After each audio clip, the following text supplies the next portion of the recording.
Apám meglátogatott teljesen váratlanul. Meglepett, ugyanis úgy tudtam, meghalt. Bejött a lakásba, én helyjel kínáltam, anyám nem akarta holtan, se élve látni. A család többi tagja se. Hogy is mehetne így hiányosan rokon látogatóba?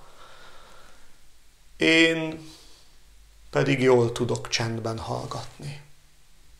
Értetlenség látszott rajtam, és döbbenet.